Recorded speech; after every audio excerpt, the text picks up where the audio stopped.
Dan Proft and Amy Jacobson on AM 560. The Answer.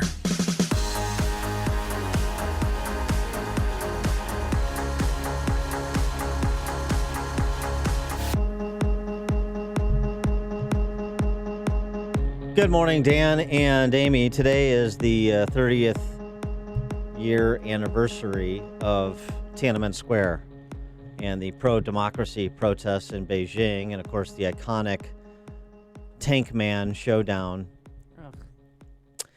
The intersection between thinking about that repression and the country continues to be repressive. A lot of op-eds and remembrances from those who were there this week in a number of outlets, including New York Times, Wang Dan, who was one of the lead protesters. I spent 3 years and 7 months in prison. My heart was often laden with guilt and sorrow. A large number of students and Beijing residents had died during the bloody crackdown. I felt partly responsible. Why? We students were not the only naive ones, he goes on. Within a few years of the Tiananmen massacre, many Western governments lifted their sanctions against China. The West's engagement policy, based on the hope that trade and investment would bring about democratic changes in China, prevailed. But instead of instigating liberalization, Western capital fattened the pockets of the Communist Party leaders, giving them the power to prolong their rule by silencing dissent at home and expanding the country's global clout. And this is arguably sort of the belief of President Trump and his desire to subordinate China, to stop China's ascent at all costs, including costs imposed on U.S. businesses and consumers, as we've talked about with his trade policy. But the protester who was imprisoned makes a point about China. This is remarkable. Tell you about the power of government control of information. A Washington Post had a series of perspectives from all walks of life in China. And one researcher made the point, thanks to unrelenting censorship, most Chinese of my generation, he was a year old, so he's 31 years old, most Chinese of my generation have not seen the images of Tank Man. Oh. They'd wiped it clean from their history. In 2014, journalist Louisa Lim found that only 15 out of 100 students at 4 of China's top universities were able to identify the Tank Man photo. 15% of millennials, effectively, able to identify Tank Man. And so, oh boy, here's the intersection with a discussion that's happening internationally, but in particular domestically. Did you see this week, that Twitter was taking down a large number of Chinese language accounts ahead of the Tiananmen Square anniversary today. They happen to be accounts critical of China, both inside and outside of China. Twitter later apologizing for that. So talk about feeding the animosity that's being directed at social media companies when they act as tools for repressive regimes like the Chinese and the Chinese communists, when they wrap themselves in the flag and the First Amendment to make arguments against DOJ investigations here at home. This is not to say I support the antitrust prosecutions of these companies, because I'm highly disinclined to do so. But they don't make themselves particularly sympathetic, do they? For more on both sides of this conversation, we're pleased to be joined again by Jimmy Pethokoukis, CNBC contributor, columnist for the American Enterprise Institute, and as we congratulate James Holzhauer for his unbelievable run at Jeopardy. And welcome the new librarian from University of Chicago. That's right. Another Chicagoan at the helm now as champion.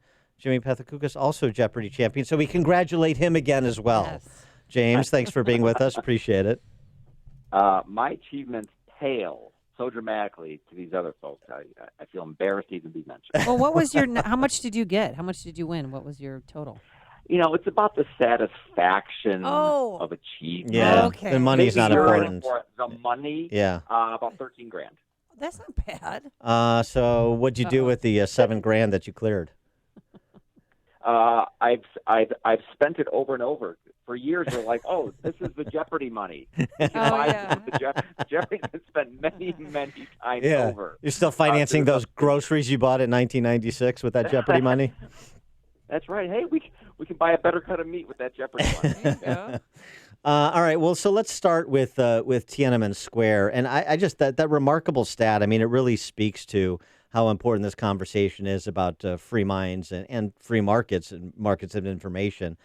Can you believe 15 out of 100 at China's top universities could identify the Tank Man photo? That's remarkable.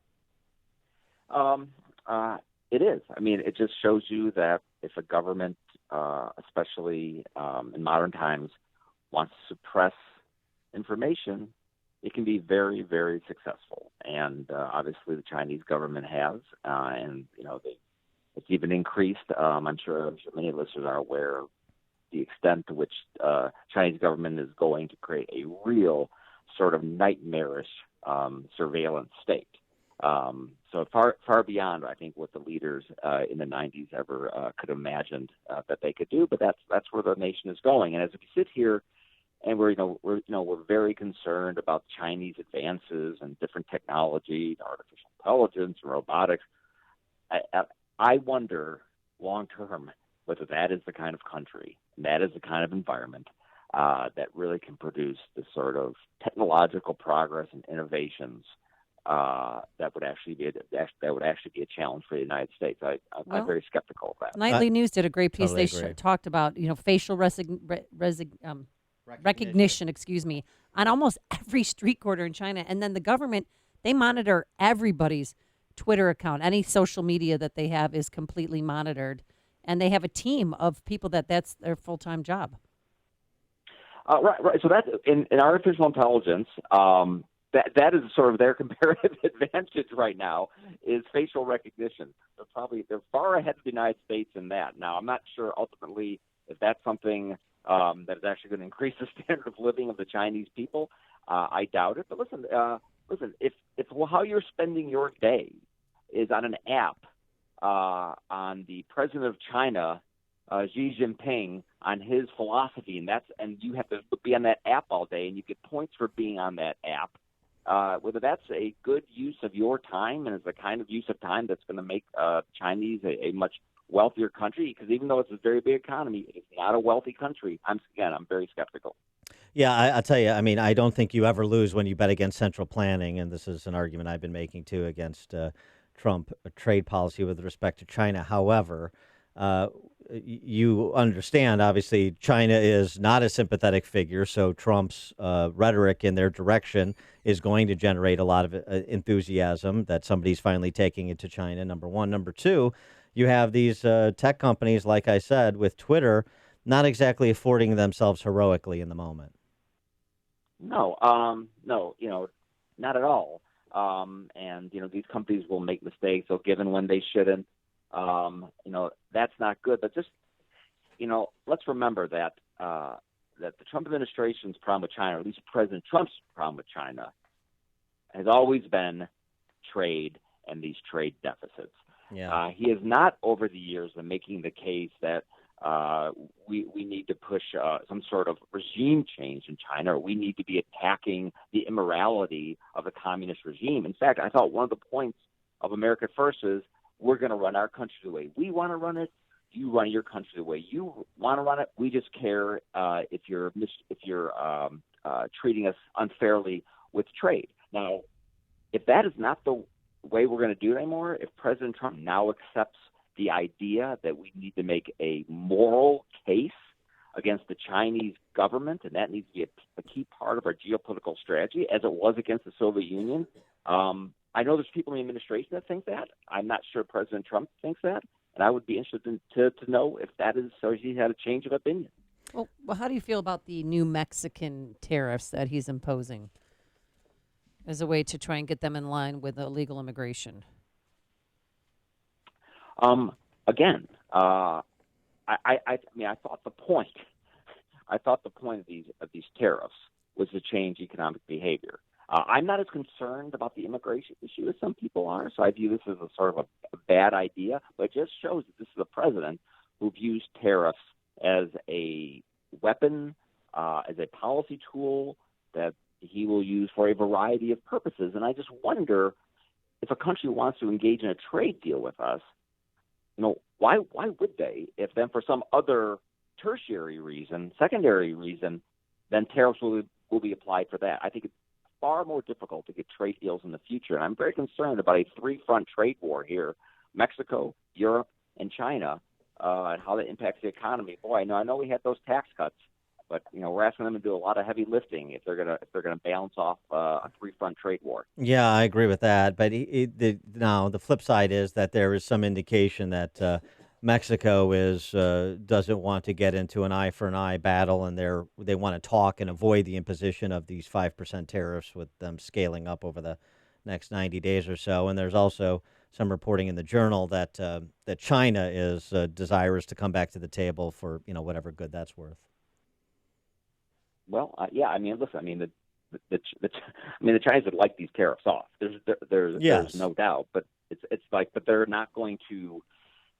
They're not going to sort of change their economic model to do that. So if they have to, I think they will try to wait this president out and see how the election goes, and hope that economic damage here, whether reflected in the stock market, and the president wants to get reelected, that eventually the president will cave in to some degree. I mean, I think that was their bet originally, and I imagine that continues to be their bet. I want to get your take going back to the big tech companies, the big social media companies. Glenn Reynolds, Instapundit, he's got a new book coming out, The Social Media Upheaval. He writes about a talk he gave at Stanford Law, and he says, if I were Facebook at all, I'd be particularly worried by something I noted at the conference. Both left and right-leaning speakers don't like them and want them brought under control. And, of course, what under control means, there's some diversity of opinion, but you have Democrat candidates for president talking about breaking up Facebook. You have got a House Judiciary inquiry going on. You got DOJ potentially looking at Apple and Alphabet. There's a lot of enthusiasm in the direction of taking it to big tech from left and right alike. And I wonder where you come down on whether or not there is any legitimacy to some of the criticisms from an antitrust perspective of some of these big tech companies. Well, yeah, listen, there's criticism from the left and right. It tends to be a different sort of criticism. On the right, it's that these are a bunch of left-wing dominated companies that are suppressing conservative thought. I mean, that has sort of been the baseline criticism from the right. And from the left, it's been, these are powerful companies. They're too powerful. We don't like massive corporate power, and also they help swing the election to Trump. So it's been sort of two different arguments. Now, there is some overlap. I think there's concerns about privacy on both sides. And right, so we're going to have these investigations, and Congress is going to investigate, and we'll see what happens. But I think we don't want this to get lost. These companies are. They're really, I think, really still are the crown jewels of the American economy. Google, let's say Google, Google is some terrible monopoly. It doesn't really act like one in a lot of ways. I mean, monopolies, you think of companies, they dominate a market, they can't be challenged. Google also spends $22 billion a year on research and development. They're not acting like a company whose market position is sort of forever secured. The history of going after these companies has not been good, because they supply a lot of value, and you generally don't break up a company if it's supplying a lot of economic value to consumers. He is James Pethokoukis, CNBC contributor and columnist for the American Enterprise Institute. Jimmy, thanks for joining us as always. Appreciate it. All right. Have a great day. You too. Take care. And he joined us on our turnkey.pro answer line. Listen to Dan and Amy on your smartphone. Download the AM 560 mobile app today at 560theanswer.com/mobile.